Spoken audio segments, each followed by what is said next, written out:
Hey guys, what's going on? Thomas Grabowski here, founder of the Acne Clear Chef. And today I'm going to be making a video about top 4 carb sources you can consume on an acne clear diet. So these are my favorite go-to carb sources. You can add them with any meal. Now, if any meal that you're consuming, if you're going to have a starch, I'd recommend only 25% of the plate. So what I would recommend are these 4 carb sources. So number 1 is sweet potato, very high in vitamin A, vitamin C, beta carotene, really, really good for you. Number 2 would be rice. Again, rice is really good for you. Again, don't eat too much rice because it is a high starch, and high starch diet can cause inflammation, can cause insulin resistance, can cause potentially a spike in sugar levels in your body. If you eat too much sugar, it can lead to acne breakouts. I said it can, it's not like it will, it can. Everybody's different. Some people can tolerate more carbohydrates, and that's totally acceptable. Some people who may be a little bit carb sensitive, and that's okay. That means that if you eat too many carbs, your body ends up just not utilizing as well, and you may experience things like jitteriness, or you may feel things like a lot of energy crashes. You may get a lot of energy, but then you may crash a few hours later or 30 minutes later. You may start feeling really tired. Chances are, if you have these symptoms, you are consuming too many carbohydrates. So try to limit the carbohydrate intake and replace it with non-starchy vegetables and some good quality proteins like wild salmon or some wild caught game or grass-fed ground beef. Those are some really great options, or some turkey, or I wouldn't recommend it, but from time to time you can have pork sausage, but make sure it's grass-fed as much as possible, or at least antibiotic and hormone-free. The third carb source I'd recommend is quinoa. Quinoa is actually a great carb source because it's a complex carbohydrate, and not only that, it has a lot of protein in it per 125 grams. So per half a cup, you get at least 2 to 5. I think it's about 5 grams of. I think half a cup to a cup is about 220 calories, and there's at least 5 grams to 5 to 10 grams of protein. I'm not 100% sure on this stat, but quinoa, out of all these grains, does have more protein, so it's really great to mix with something like black beans and some vegetables with it. You can make like a nice garden salad with it, with tomatoes, cucumbers, parsley, garlic, olives, some olive oil, and mix that together. Again, use your best discretion, a little bit of green onion as well. Nice or aromatic salad.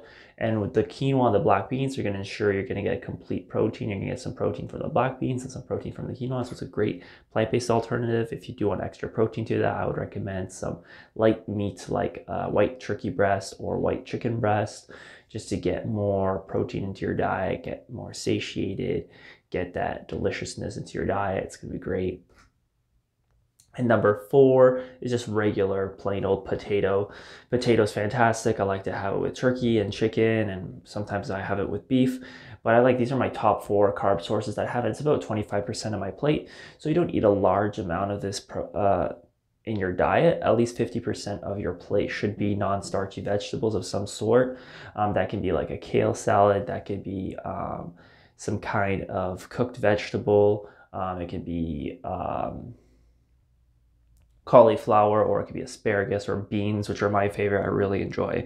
If don't have time to make a salad, which obviously sometimes I do get busy, but I try not to make that excuse. Sometimes I'll just buy a salad, like a kale salad at Farm Boy, or just make my own, which is really easy. Just buy a tub of greens and just throw some greens in with tomatoes and cucumber, and the hardest part is really just chopping up an onion, which is not too difficult, but chopping it up and having little fine pieces of onion in there, and you can throw in like some pumpkin seeds, and then high quality organic, or at least gluten-free vegan, but usually organic olive oil, or an organic dressing of your choice, but make sure it doesn't have gluten, wheat, corn, or soy.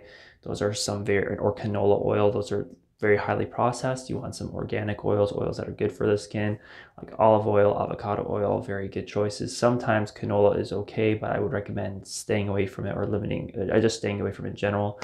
But there are some good alternatives like a vegan Caesar dressing, which sometimes I use, but I mix it with olive oil because it does have like some soybean or corn oil, or sorry, canola oil. So I try to limit that as much as possible, but I use it for flavoring and then top it with olive oil for the flavor.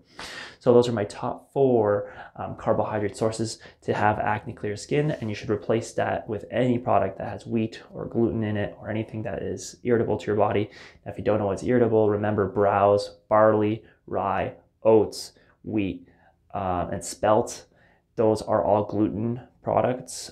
So if you have rye bread, for example, it has gluten in it. I would highly recommend anybody who's trying to clear up their skin to cut it out for at least 6 to 8 weeks and see how you feel. I'll probably have some courses developed around this so you can fine tune your diet and have more of an understanding of what foods were triggering, especially gluten, dairy, wheat, corn, and soy. For me, it was eggs as well because I did an allergy test. So gluten, wheat, corn, wheat, and soy. If you can cut those out for 6 to 8 weeks, you'll start seeing clear up skin. But again, when you cut foods out, you have to put foods into your diet. So that's why the Acne Clear Chef is designed for that. I'll probably have more courses and programs around this, more of the nutritional protocols. But really, I'll have kind of just a general template on how to eat healthier because I'm not trying to be an expert here. I do have a background in eating psychology, which I absolutely find fantastic because it gives me more flexibility to work with clients. It allows me to really hone in on the individualized needs of a client and also helping them find a diet that kind of works for their needs. And it's not really cut and dry, like you have to do this, can't do that. It's a little bit flexible. It's like try to do more of this and reduce some of that, and you will have more health benefits. Obviously, the more you go towards the health benefits, the more benefits you'll get. And the more things that you eliminate and cut, the better you'll feel. So really, it's up to your discretion, but health is a great thing. You can achieve it. It just takes baby steps and the knowledge and the awareness and the application of the knowledge to get yourself on the right track. So thanks for watching, guys, and have a great day.